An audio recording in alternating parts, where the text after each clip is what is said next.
സംസ്ഥാനത്തെ മഴ മുന്നറിയിപ്പിൽ മാറ്റം. കോട്ടയം, ഇടുക്കി, കോഴിക്കോട് ജില്ലകളിലെ ഓറഞ്ച് അലർട്ട് പിൻവലിച്ചു. പത്തനംതിട്ട, കോട്ടയം, എറണാകുളം, ഇടുക്കി ജില്ലകളിലാണ് ഇന്ന് യെല്ലോ അലർട്ട് ഉള്ളത്.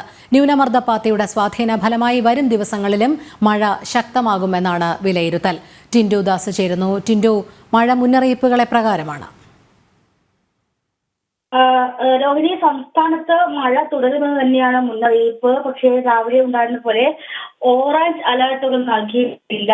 കോട്ടയം, ഇടുക്കി ജില്ലകളിലെ ഓറഞ്ച് അലർട്ടാണ് പിൻവലിച്ചത്. 4 ജില്ലകൾക്ക് യെല്ലോ അലർട്ട് നൽകിയിട്ടുണ്ട്. പത്തനംതിട്ട, കോട്ടയം, എറണാകുളം, ഇടുക്കി ജില്ലകൾക്കാണ് യെല്ലോ അലർട്ട് നൽകിയിട്ടുള്ളത്. അതുപോലെ നാളെ പത്തനംതിട്ട, കോട്ടയം, ഇടുക്കി ജില്ലകൾക്ക് ഓറഞ്ച് അലർട്ട് നൽകിയിട്ടുണ്ട്.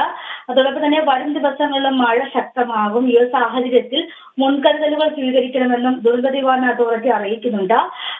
ഈ പെട്ടെന്ന് മഴ മുന്നറിയിപ്പിൽ മാറ്റം ഉണ്ടാവുകയാണെങ്കിൽ അതനുസരിച്ചുള്ള നടപടികൾ സ്വീകരിക്കണമെന്ന് ജില്ലാ ഭരണകൂടത്തിന് നിർദ്ദേശം നൽകിയിട്ടുണ്ട്. എന്തായാലും സെപ്റ്റംബർ ആദ്യ വാരം വരെ സംസ്ഥാനത്ത് മഴ ശക്തമാകുമെന്ന് തന്നെയാണ് മുന്നറിയിപ്പുകൾ നൽകുന്നത്. രോഹിണി, എന്തായാലും ടിൻഡു, വരും ദിവസങ്ങളിലും സംസ്ഥാനത്ത് മഴ ശക്തിപ്പെടും എന്ന് തന്നെയാണ് അറിയിച്ചിരിക്കുന്നത്. അതുകൊണ്ട് ഈ അലർട്ടുകൾ കാര്യമാക്കേണ്ടതില്ല, തുടർന്നും ജാഗ്രത പാലിക്കണമെന്ന് തന്നെയല്ലേ?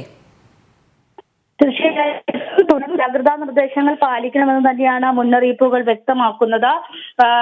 വരുന്ന 3 ദിവസം സംസ്ഥാനത്ത് വിവിധ ജില്ലകളിൽ, നാളെയും മറ്റന്നാളും വിവിധ ജില്ലകളിൽ ഓറഞ്ച് അലർട്ട് പ്രഖ്യാപിച്ചിട്ടുണ്ട്. ഈ സാഹചര്യത്തിൽ മലയോര തീരദേശ മേഖലകളിൽ അതീവ ജാഗ്രതാ നിർദ്ദേശങ്ങൾ പാലിക്കണമെന്ന് മുന്നറിയിപ്പുണ്ട്. തീരദേശത്ത് പ്രത്യേകിച്ച് തിരുവനന്തപുരം, വിഴിഞ്ഞം മുതൽ കാസർഗോഡ് വരെയുള്ള തീരങ്ങളിൽ മത്സ്യബന്ധനത്തിന് വിലക്ക് ഏർപ്പെടുത്തിയിട്ടുണ്ട്. ഈ സാഹചര്യത്തിൽ മോശം സാഹചര്യമാണെങ്കിൽ പരമ്പരാഗത മത്സ്യത്തൊഴിലാളികൾ ഉൾപ്പെടെ മത്സ്യബന്ധനത്തിന് പോകരുത് എന്ന നിർദ്ദേശവും നൽകുന്നുണ്ട്. അതോടൊപ്പം തന്നെ മഴ, ഈ ഓറഞ്ച് അലർട്ട്, യെല്ലോ അലർട്ട് നിലനിൽക്കുന്ന സാഹചര്യത്തിൽ മഴ കുറവാണ് ലഭിക്കുന്നതെങ്കിലും കടൽ പ്രക്ഷുബ്ധമാകാൻ സാഹചര്യമുണ്ട്. ഉയർന്ന തിരമാലയ്ക്കും അതുപോലെ വേലിയേറ്റത്തിനും സാധ്യതയുണ്ട്.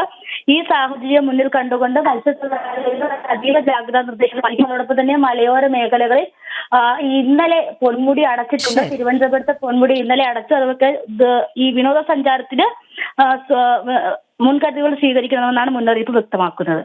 ശരി ടിൻഡു, സംസ്ഥാനത്ത് വരും ദിവസങ്ങളിലും ന്യൂനമർദ്ദപാത്തിയുടെ സ്വാധീനത്താൽ മഴ തുടരുമെന്ന് തന്നെയാണ് മുന്നറിയിപ്പ്. ടിൻഡു ദാസാണ് വിവരങ്ങൾ നൽകിയത്.